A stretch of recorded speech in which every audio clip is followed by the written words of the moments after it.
Hello ladies and gentlemen, and welcome to another Hearthstone deck guide. I am Jorasar, and I am going to be talking to you today about another rogue deck. If you haven't checked it out yet, make sure you check out the previous video where we talked about Whispers of the Old Gods and what kind of old gods lend themselves to be playing decks in the new meta. And Yogg-Saron Rogue was actually one of them, because it plays very similarly to the old Unearthed Raptor Death Rattle Rogues, except of course you get to resummon all your Death Rattle minions, and you have loads of cool new cards that combine with that. So check that video out. I'm going to be talking to you guys about a different deck this time around, also for Rogue. So if you've missed playing Yogg-Saron Miracle Rogue, well guess what, you're in luck today, because we are talking Miracle Rogue, and Yogg-Saron has also brought a little bit of help in the form of Yogg-Saron. So this could end up being so much fun. Yogg-Saron's been a bit of a divisive character in the Hearthstone scene so far. This is still the first week of the Old Gods expansion, where a lot of people absolutely love him, and a lot of people absolutely despise him and would never include him in a deck. But bear with me, there are also potential alternatives, but there's just so much potential here for Miracle Rogue to make a comeback with Yogg-Saron. So let's swap back over and talk to you a bit about how this is actually going to work. Yogg-Saron Auctioneer, of course, is the centerpiece of this deck. Rogue spells are cheap, which serves a double purpose here. You can gain tempo or some sort of other beneficial effect, but also you get to cycle through your deck really quickly to find win conditions as well. And usually something like up to a third of Miracle Rogue decks would be spells specifically for that purpose. So the spells that Miracle Rogue use tend to be two types. You have basically removal, which you can take a look at some of these on your screen here. So this is needed to ensure the player survives until the critical miracle turn. So you have your standard backstabs, your deadly poisons, your eviscerate, saps, and shivs. These are all cards that rogue players will be very familiar with. Then you have a second type of card. You have your Yogg-Saron enablers and finishers. So let's take a look at some of those. You have Preparation, which is extra card draw, and it's usually the opener of the Miracle turn, right? And this is where actually the card to my right, Tomb Pillager, comes in very handy, because Tomb Pillager's coin means you can just constantly use more cards on a potential turn like this. You've also got Conceal, and Conceal protects either your Yogg-Saron Auctioneer or whatever minion is going to act as a finisher, such as a big, massive, buffed up Edwin Van Cleef, for example. But Cold Blood tends to be your major finisher. It can add potentially a total of +8 attack, assuming, of course, you have two of them in hand. And let's not forget Zaral's Toxins as well, all of which work fantastically well in Miracle Rogue. You can begin to see how absolutely powerful this is going to turn out to be. Let's take a look at some of those toxins.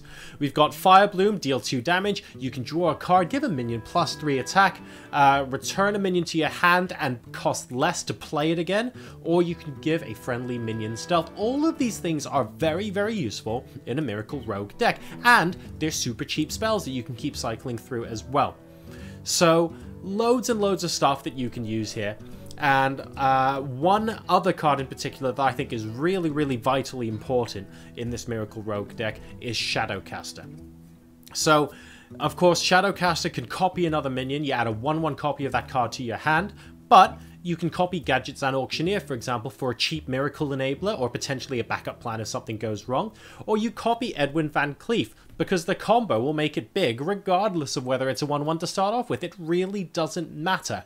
So your winning combinations, I guess most standard in Miracle Rogue, would tend to be you double Cold Blood on a minion, you hit someone's face with it, you conceal the minion with Cold Blood, and then you wait and you hit face again, and your opponent should generally be dead.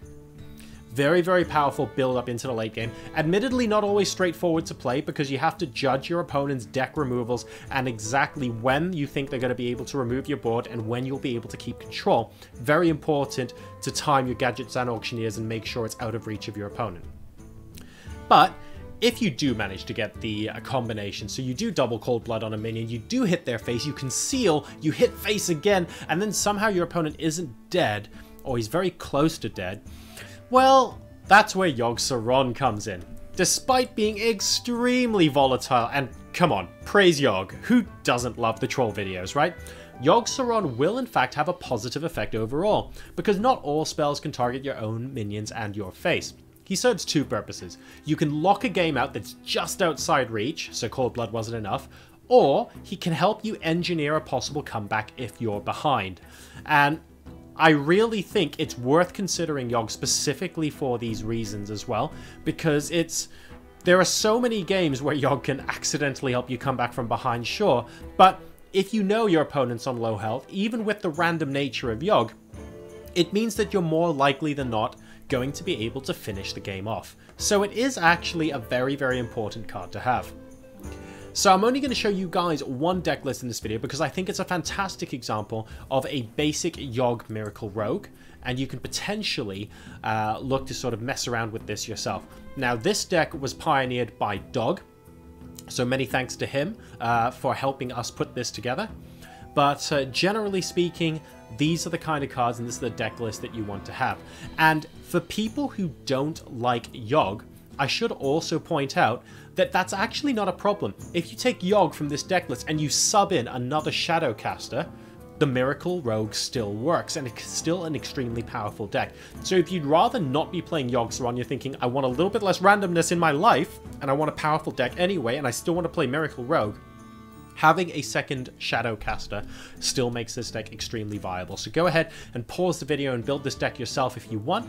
And also, let us know what kind of modifications you've been using in this deck too, to see if we might be able to improve on this as the meta changes as well, of course, because this deck is fantastic, but it is a base deck and it is going to be changing very quickly as the Old Gods meta continues to evolve. So I hope you've enjoyed this particular deck guide. This was, of course, the return of Miracle Rogue with Gadgetzan Auctioneer and Yogg-Saron. I've been Jorasar. Make sure you go ahead and follow me on Twitter at Jorasar and on Facebook. You can check out GosuGamers Hearthstone for all the latest news at GosuGamers HS, and make sure you subscribe to the YouTube channel as well. But for now, that's it from me. Happy laddering, and I'll see you next time.